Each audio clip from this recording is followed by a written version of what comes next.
Novo, apa kabar? Baik, Claudia Yunia. Ardea baik.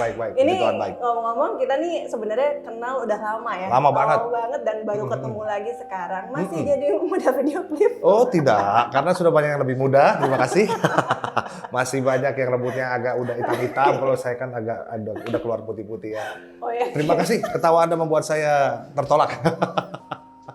Aku tuh kalau ketemu dia tuh pasti ketawa terus karena orangnya tuh kayak super lucu, ramah ya kan, imut-imut. Ukuran sepatu berapa? Minta dibeliin sepatu ya. Aduh, iya udah lama banget ya, kita udah belasan tahun kali nggak ketemu ya.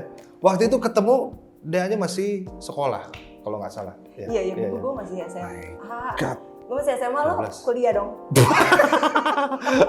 Enggak, sama lah.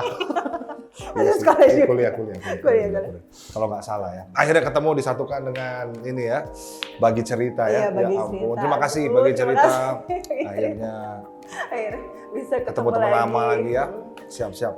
Ya. Nih, Marsha, Apa gue tuh? denger lo sekarang sibuk ngurusin anak muda, generasi muda ya nggak sih? Iya, Nama iya. komunitasnya, Kingdoms Ambassador Community. coba ceritain dong. Ini sebetulnya gue tuh sebetulnya udah lari banget dari panggilan sih sebetulnya. Sebetulnya gue malas ngurusin awalnya. Karena memang kan gue awalnya pemusik ya. Main musik, main drum, pelayanan musik. Nah, jadi gue udah happy banget waktu pelayanan musik tuh. Waktu pelayanan musik dan ibaratnya kalau karir pelayanan tuh ibaratnya ada karir pelayanan ya. Ya jujur sih memang ada karir pelayanan ya. Nah gue udah waktu itu masuk dalam sebuah gereja yang besar dan udah masuk ke kayak kalau gembalanya ke luar negeri gue diajak, kalau gembalanya enak. Kan begitu kalau dijamu kan saya jadi kecipratan. Makan steak saya ikut gitu, enak ya. iyalah. Enak banget, terus udah gitu rekaman diajak. Jadi ibaratnya ngomong karir musik tuh udah bagus lah berarti gitu ya. Nah, Lagi high-high-nya wih. tuh. High bird, wah high bird, nah nggak sombong, maksudnya emang ini kesaksiannya, kecerita gitu. Nah pada akhirnya pas udah gue mulai main gitu, nah ini yang mulai nih, jadi gue mulai ada kegelisahan di sini. Karena di situ juga memang mulai ada anak-anak yang mau curhat, datang cerita tentang hidup mereka gitu ya. Nah lama-lama waktu gue keluar negeri, jalan-jalan, habis itu pelayanan, gue gelisah dalam hati nih. Gelisahnya adalah kok gue kayak ada sesuatu yang kurang gitu. Gue ngerasa bahwa ini gue pelayanan buat siapa? Apakah buat nyenengin gue sendiri dengan keluar negeri, atau memang untuk sungguh-sungguh untuk melayani Tuhan? Tapi ternyata ada satu yang kurang. Gue lupa akan esensi tentang pelayanan itu sendiri, yaitu jiwa-jiwa. Jadi itu yang mulai gelisah di hati gue. Itu mulai gelisah sehingga waktu itu tuh mulai berpikir untuk ya udah deh, gue siapin waktu gue untuk anak-anak nih yang mau cerita dan lain sebagainya. Sehingga disitulah mulai kita ngurusin anak-anak muda tuh, mulai dari kegelisahan itu. Jadi gue udah Berapa ya, by the way? tua pak, itu 18, bukan 18. Itu tahun Setelah 2000. menikah apa sebelum menikah? Gelisahnya itu sebelum menikah. Sebelum menikah. Karena belum menikah. Jadi gelisahnya karena belum menikah, bukan jiwa-jiwa. Enggak. Gelisahnya sebelum menikah, tapi pas setelah menikah baru kan ada pendamping tuh, ada penolong, Sinta kan bantu juga. Akhirnya jadi bisa berpartner. Jadi ada kan kalau anak-anak muda itu kan ada yang cewek juga kan, yang beda gender kan. Nah jadi lebih aman sama yang gendernya sama. Jadi pas ada Sinta baru kita mulai fokus bangun komunitas ini, komunitas Kingdom Ambassador Community namanya. Sinta Gitu. juga kan aktif di dunia entertain nggak sih? Kayak Iya. TikTokers juga ya Iya, kan? iya, dia- Gue suka lihat tuh ada di FYP gue. Marsha dan Sinta lucu-lucuan. Aduh. Gimana tanamannya? Masih oke. Tanamannya oke. Saya sekarang dukung dan support dia. Karena dari hobi jadi cuan. Itu yang penting. itu. Iya, bagus. Jadi kalau teman-teman mau beli tanaman, follow down.live.me. Iklan sekali. Kan ya biar ada iklan. Oh, benar. Iya. Ada yang jualan apa? Hah? Ada buka apa gitu? Boleh loh. Iya, jadi Sinta Taraba juga. Nah, dia juga dulu kan dia tuh singer, sudah penyanyi. Dia penyanyi, Dia sinden OVJ waktu itu. Jadi memang kita berdua tuh lahir di dunia entertainment sebetulnya. Nah ini juga menarik ketika Tuhan panggil untuk melayani. Dan ya akhirnya dua-duanya ya manut lah melayani meskipun masih ada usaha dan bisnis yang kita lakukan. Kayak Paulus saja. Sebenarnya dia pembangun tenda tapi yang fungsinya dia kan memang preaching dan lain sebagainya. Jadi memberitakan firman Tuhan dan ini sudah. Nah, waktu ngebangun komunitas ini, kan kalau misalnya kayak lu ngelayanin anak muda kan kayak masalahnya tuh kompleks banget ya sih, kayak galaunya, bapernya apa. Nah, lo sama Sinta gimana caranya biar bisa sepakat untuk bisa ya udah deh ini kita layanin bareng-bareng, karena kan gue yakin ya kalau misalnya kayak jadi gembalanya buat anak-anak muda itu kayak lebih banyak repotnya nggak sih? Mukanya kok langsung gitu. Anda bisa lihat dengan tatapan saya ya. Gak usah dijawab ya, mukanya. Gak usah dijawab, iya ya. Memang awalnya kita tuh menariknya adalah kita tuh awalnya nggak sepakat. Jadi nggak sepakat antara gua dan Sinta tuh sebetulnya awalnya nggak sepakat. Karena memang shock lah, ada shock dari entertainment sehingga harus ngurusin anak-anak muda. Yang notabene kadang justru kita yang banyak keluarnya gitu. Curhat, ngeraktir, datang ke rumah kasih makan dan lain sebagainya. Dan kan itu sebuah pelayanan yang sebetulnya ya ibaratnya nggak ada duitnya lah. butuh hati. Nah di situ kita juga mikir, aduh ini tapi kehidupan kita gimana ya, nah dan lain sebagainya itu. Dan pada akhirnya memang waktu kita tahu visi yang Tuhan kasih, akhirnya kita jalanin terus. Yang menariknya adalah Tuhan justru buka pintu-pintu lain yang selama ini kita nggak lihat. Sehingga sampai sekarang pun kita nggak kekurangan, termasuk tanaman. Kalau Anda mau beli tanaman, tolong follow. Coba cantumin aja sekalian. Ya bos, sutradara, produser, editor, tolong ya. Atau gini bro. Anda ingin diberkati? Wah! Menabur gitu. lah. Tapi emang banyak tanamannya. Banyak. Nah, terus Tuhan buka pintu-pintu yang lain kan. Dan pada akhirnya memang kita nggak kekurangan, intinya itu yang pertama. Yang kedua memang kompleks banget masalah-masalah anak-anak muda. Tapi kita bisa melihat bahwa memang zaman sekarang saya iya makasih. Ini nggak dikasih. Iya. Aduh. Iya. Kan udah dari tanaman. Oh iya, udah. Iya. Makasih. Aduh, ya. Memang kompleks banget masalah anak-anak muda. Nah, tapi gue melihat bahwa mereka memang cari figur sih, cari kakak yang bisa mereka lihat gitu. Anak-anak sekarang ngelihat contoh. Bukan hanya kita ngomong, lu nggak boleh gini, tapi kita sendiri nggak ngasih contoh buat mereka. Lead by example, itu yang penting. Nah, ngelihat kompleksnya mereka, gue jadi yakin kalau mereka butuh seseorang ya. Butuh mentor, butuh dimmuridkan sehingga ngelihat masalah-masalah mereka tuh ya kita perlu hadir. Soalnya generasi sekarang tuh putus pacar pengen bunuh diri. Waduh, udah banyak banget anak-anak yang beberapa sih. Anak-anak yang datang, Kak, aduh gue mau bunuh diri, nunjukin tangannya yang udah di black tapi nggak mati gitu. Sakit nggak? Sakit Kak, makanya. Tanggung amat loh. Kok nggak mati ya? Kasian kan jadinya. Dan gue ngebayangin kalau mereka pada akhirnya ditemenin sama orang yang salah, sama teman-teman yang broken juga, teman-teman yang punya masalah, itu akan outputnya akan lebih ini nggak sih, lebih parah gitu. Nah, yang menarik adalah kita pas sebagai jadi kakak-kakaknya mereka ibaratnya ya. Gue pernah dijemput jam 1:30 pagi, Dea. Jadi kan gue bilang soalnya, guys, rumah gue terbuka untuk kalian 24 jam. Padahal ini biar dibilang kakak yang baik. Iya. Akhirnya mereka beneran datang 1:30 pagi, datang jam 1. Kak, gue datang dong, gue pengen curhat nih. Dijemput, dibawa ke tempat minum. Sadis saya. Pendeta dibawa ke tempat minum.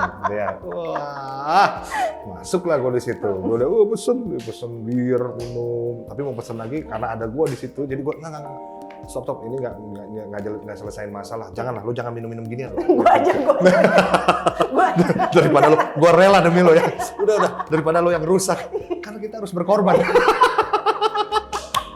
Aduh, gak.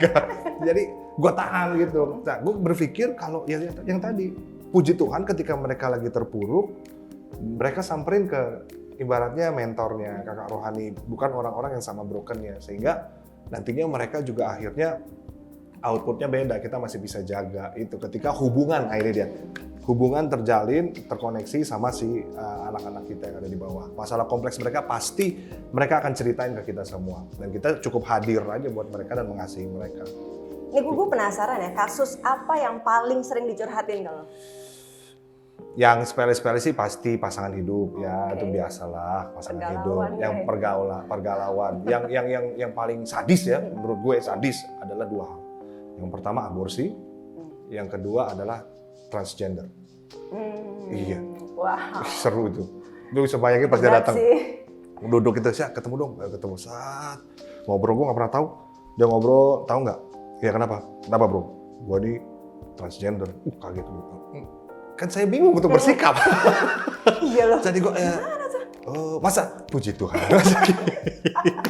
Itu. Secara dia mau bertobat gitu kan? Iya. Posisinya dia mau jujur, benar. Mau jujur, mau kasih tahu bahwa gimana lo nerima gue nggak gitu. Tapi ternyata ada some cases sih sebetulnya tentang LGBT ini. Akhirnya tetap kita layani dan puji Tuhan sekarang dia tahu tentang identitasnya. Ada beberapa orang di komunitas kita yang bertobat dari LGBT-nya, dari gay, dari lesbian. Nah itu ada beberapa orang yang bertobat karena kita temenin. Dan gue bilang cuma deket, lo udah datang sama Tuhan, dia deket sama Tuhan. Waktu dia datang sama Tuhan, dia kan tahu identitasnya dia siapa di dalam Tuhan kan. Dan pada akhirnya mereka bertobat. Yang kedua adalah aborsi. Nah ini yang cukup harus banyak ditemenin juga. Karena dia alami trauma, iya. Ketakutan, iya. Anxiety juga, iya gitu. Merasa bersalah juga, iya. Udah ada apa namanya, ibaratnya yang membunuh lah, ibaratnya gitu kan. Ini yang harus kita temenin. Jadi dia curhat, cerita tentang problemnya, aborsinya, terus kayak gitu ya kita temenin. Beberapa kali kita dampingi dia, dan puji Tuhan sekarang anaknya udah melayani lagi, berapi-api, dan hubungan tetap berjalan. Itu yang gue happy sih ketika kita bisa dampingin anak-anak. Gitu. Nah, lo kan udah, maksudnya sekarang kan lo udah ngurusin nih anak-anak ini yang dengan segala keribetannya dan kompleksitasnya. Nyesal nggak sih, dulu gue udah di karir ini gue tinggalin demi ini yang ibaratnya lo bilang tadi nggak ada duitnya, ibaratnya gitu. Pernah nggak sih berpikir kayak nyesel tuh, gue kayak pengen balik lagi deh apa gimana gitu? Kalau gue sih yang kata orang lain ya. Kalau gue dari hati gue sering. Bagus jujur. Iya sering. Kadang kalau memang, nah ini dia, kita juga as a leader, as a mentor, kita juga harus jaga hati kita sih sebetulnya. Jagalah hati, jangan kau nodai. Ya, saudara kita aja tahu, kita juga harus jaga hati karena di sini issues of life kalau bahasa Inggris saya bilang tuh semuanya dari hati kan. Kadang kalau misalnya kita ngalami rejection, misalnya anak-anak yang kita bina, yang kita mentorin nggak berubah-ubah, curhat ke kita berjam-jam, minggu depannya datang lagi berjam-jam, terus nggak berubah juga, malah tambah hancur, tambah rusak gitu ya. Firman udah keluar dari Kejadian sampai peta gitu. Iya, sampai peta. Lo tahu ini Yerusalem? Ini udah keluar, wah jurus bangun, jurus ular udah keluar lah semua lah. Udah semua keluar, kita dampingin kan, Dek capek cari kasih waktu tuh capek kan buat orangnya, kasih waktu tuh capek. Nah waktu kita kasih waktu mereka nggak berubah, kadang tuh pemimpin juga ngalami rejection. Rejectionnya kalau dia nggak manage dengan baik, maka itu akan menimbulkan bitterness, kecewaan, kepahitan. Termasuk sama diri sendiri, dia akan nganggap gue nggak layak kali jadi pemimpin ya, gitu. Gue nggak bisa kali ya gue memuridkan ya. Aduh, gue kayaknya belum bisa nih, belum bener nih, karena anak gue aja nggak berubah. Aduh, kayaknya gue bukan jadi pemimpin yang baik. Nah, itu jadi akan masuk ke kita. Tapi yang menarik adalah di Alkitab Tuhan waktu ngutus murid-muridnya dia udah bilang, kamu aku utus seperti domba ke tengah serigala. Ini menarik. Injil lain bilang seperti anak domba. Anak domba sama domba itu nggak punya perlindungan apa-apa. Kalau dikelilingin serigala, ya kan? Kalau dikelilingin serigala nggak punya perlindungan apa-apa mereka. Mereka mungkin akan digigit balik. Jadi mungkin kita akan diserang balik sama orang yang pengen kita kasih makan. Tuhan Yesus sudah ngomong tuh. Dia nggak bilang, kamu aku utus seperti serigala ke tengah-tengah kucing. Nah itu mah tinggal dipita selesai. Ini domba serigala. Nah setelah itu dia bilang begini, gue jadi ngerti. Waktu kita siap membagi hidup buat orang lain, artinya kita siap untuk terluka. Harus siap tuh. Kita harus siap. Nah, setelah itu baru Tuhan Yesus bilang gini, waktu kamu datang ke sebuah kota, sampaikan damai, sampai ke shalom lah ibaratnya, berkat, damai sejahtera. Kalau dia nggak layak, damai sejahtera itu akan kembali ke kamu. Bahasa Inggrisnya bilang, your blessing will take it back your blessing gitu. Itu punya kita. Jadi kalau teman-teman ada yang damai sejahteranya hilang gara-gara mantanmu yang meninggalkan kamu 2 tahun yang lalu, ambil damai sejahtera itu karena itu milikmu, gitu. Iya, damai sejahtera hilang gara-gara murid yang nggak berubah-berubah. Jangan ambil, itu punya lo, gitu. Diambil. Nah itu gue praktekin tuh. Jadi waktu mereka nggak berubah, udah, oke, gue ambil. Nah, terus ayat berikutnya bilang begini, waktu mereka tidak mau mendengar perkataanmu, kebaskan debumu. Ini lalu pergi ke tempat yang lain. Gue pikir kebaskan debu tuh cuman kayak najis lu, udah lo gak mau denger gue bahasa bodoh amat lah gitu kan. Tapi ternyata enggak. Itu kebaskan debu karena debunya nempel di kita. Rejection, kepahitan, kecewaan. Kita harus kebaskan. Kenapa? Karena ada kota lain alias ada orang-orang yang mau dimuridkan sama kita yang lain. Gitu. Kalau kita tetap kekeh sama ini tapi dia nggak mau, terus kita bawa, kita akan bawa ke si murid yang baru. Jangan-jangan dia sama kayak dia. Nah ini bisa kejadian sama halnya pacaran. Banyak orang yang pacar barunya jadi pelarian gara-gara dia pernah disakitin sama mantannya dia ini. Nah itu yang kita harus kebaskan debu supaya kita nggak bete duluan untuk memuridkan, nggak kapok lah sama pemuridan. Terus sama orang ini gimana nih? Nah sama orang ini apakah kita nyerah sama dia, give up? Enggak sih, kita nggak give up, tapi kita menyerahkan dia sama Tuhan, give them up. Karena kita udah kasih semua jurus. Kita bilang, Tuhan, aku tahu Tuhan, kalau bisa sayang sama mereka, jadi ya udahlah, aku berikan mereka sama Tuhan, aku tetap di sini, kita tetap hadir. Jadi once mereka balik badan, masih ada kita, gitu, kita bisa muridin lagi, kayak gitu sih. Aduh, kakak yang baik banget. By the way, lo dipanggil sama anak-anak komunitas apa sih? Daddy. Wah! Enggak. Gue dipanggil kakak Marsya. Gue dipanggil Kak. Ada yang dipanggil Bang. Sinta dipanggil? Cici kalau dia. Cici. Tapi ada yang manggil gue satu orangnya. Dia manggil gue Om. Serius? Muda banget. Iya. Karena emang masih teenager banget. Enggak sih. Gue juga bingung kenapa dia manggil gue Om. Iya. Mungkin karena rambut lu, Bo. Kayaknya sih. Iya, kayaknya. Masih semir kayaknya. Iya, kayaknya ya, semir ya. Silver semua ya. Kasih semir silver. Iya, dia manggil gua Om. Ya ampun. Padahal dia manggil mentor gua, Kak Semi, Kakak. Kan kebalik ya. Dia manggil dia mentor yang lebih tua dari gua 10 tahun, Kakak, manggil gua Om. Tapi itu kita nggak boleh kepahitan, teman-teman. Wow. Panggil Om aja kepahitan ya. Iya, bener. Terima aja kalau udah Om memang. Emang udah. Iya, udah Om bener deh ya, itu udah Om. Jadi ya sudahlah, terima aja lah. Tapi lu masih di-mentorin sama Kak Semi? Sampai sekarang, puji Tuhan masih. Serius? Dianya sih dianya sih nggak mau ya. Termasuk yang nakal. Dianya sih malah, udah sih lu sekarang partner aja sama gue. Ya udah partneran lah, tapi gue tetap kalau itu gue belajar sama dia, nanya kalau ada firman-firman yang gue pengen diskusi itu gue tanya ke dia gitu. Jadi masih sampai sekarang masih sering. Dia juga sering chat di mana, lagi ngapain. Nah makanya case itu untuk pentahbisan gerejanya dibantu sama Kak Semi. Gitu, masih. Keren banget. Nah, komunitas yang lo bina ini bergeraknya di apa sih? Kita di pangan, papan, dan sandang. Iya. Di komoditi ya. Komunitas lu kayak punya ada olahraga atau apa? Itu sebetulnya untuk ini aja sih, untuk ya seru-seruan aja untuk olahraga, memang untuk harus sehat kan. Ada olahraga itu ya seru-seruan aja, tapi sebetulnya engine komunitas kita adalah pemuridan. Makanya gue bilang ke anak-anak, mesin kita nih, core kita adalah pemuridan. Gereja ibadah raya buat kita adalah bonus. Jadi memang kita geraknya di pemuridan. Itu sebabnya banyak anak-anak kita yang nggak bergereja di kita, tapi gereja di tempat lain. Jadi ibaratnya mereka menganggap tempat kita adalah sebagai suplemen. Nggak apa-apa juga, it's okay juga. Tapi ada orang yang menganggap tempat kita sebagai main course-nya mereka, ya ibaratnya rumahnya mereka lah. Gitu. Tapi waktu mereka memuridkan, mereka bisa bergereja di mana aja. Kalau mereka butuh ibadah, butuh praise and worship, butuh doa, baru mereka datang ke ibadah kita. Gitu. Tapi geraknya adalah pemuridan. Jadi dulu jadi ketua komsel lama-lama nggak sia-sia lah ya. Iya, benar-benar itu. Sampai akhirnya tuh persiapin lo Iya bener. Gue juga nggak nyangka tuh. Tapi banyak juga yang gagal loh komsel gue. Ketua komsel udah berapa lama waktu itu? Aduh, itu dari SMA. Serius? Ya? Iya, dari SMA. No. Malah dari SMP gue. Iya. Tapi ya cuman karena dipercayakan gitu kan. Ya. Waktu itu SMP mau kelas 3 kalau nggak salah. Terus udah gitu yang datang itu udah kerja. Dia nanya pasangan hidup. Kak, nggak salah Kak. Aduh, salah nih kayaknya nih. Tapi ya menariklah perjalanan itu, gue percaya itu sih season demi season Tuhan pakai ya. Dan aduh banyak kegagalan juga banyak kok. Komsel gue tinggal sering.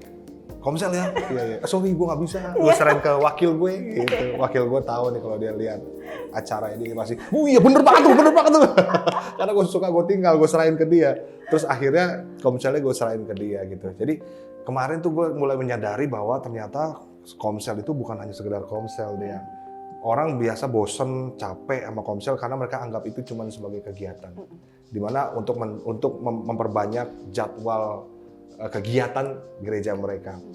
Makanya kadang kalau tiap hari Rabu tuh, bukannya excited malah Rabu lagi. Nah, gue pernah ngalamin gini nih. Nanti ya sampai ketemu ya hari Selasa ya. Oke Kak, ini ya absen ya. Wow, absen 8. Tiba-tiba hari H satu orang, Kak sorry, aku ada PR. Gak bisa. Oke, 7. Nah, ngelihat satu orang izin, 7 orang termotivasi. Langsung, Kak sorry, nenekku datang, kita harus jalan-jalan. 2 orang hilang. 5, Kak sorry, langsung ini tambah sepi, tambah ini mereka. Tambah malah menginspirasi untuk. Habis itu jadi, aduh sepi nih, gak ada yang datang, gimana ya, males banget nih. Ujung-ujungnya di cancel lah komsel itu. Tapi padahal guys, satu orang itu generasi juga ya. Satu orang diselamatkan maka seluruh surga bersuka cita kan. Lucu nggak kalau misalnya kita cancel, nggak jadi deh pesta. Nggak jadi pesta. Jadi kita harus pandang satu jiwa itu sama seperti surga memandang. Nah, gue sempat salah tentang hal itu. Waktu sepi gue pikir itu by quantity ya. Tapi ternyata by quality, termasuk waktu kita ngurus komsel. Pernah gagal, pernah, sering. Tapi akhirnya dong ya, endingnya. Ya itu perjalanan sih ya sama tapi Tuhan. Tapi kayak bakal lebih gede lagi sih. Amin. Udah bergereja? Udah. Ya. Terakhir buat anak-anak muda yang memang punya panggilan kayak lo nih. Pesan lo buat mereka. Terakhir.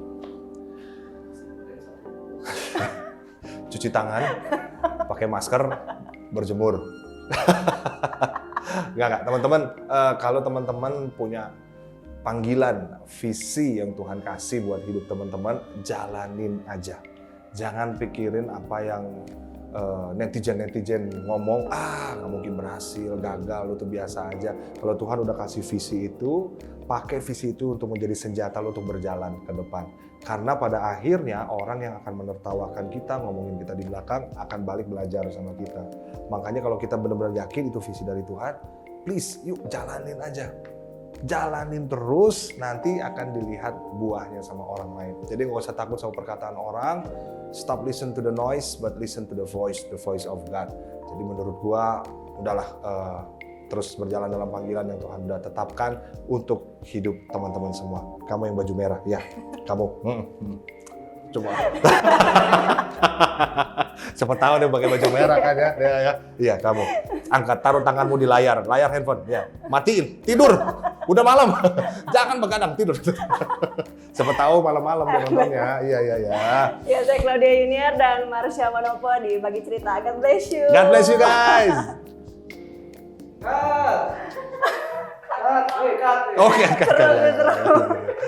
Ya. Nggak kerasa ya. Masih pengen lagi. Iya, ternyata lama juga.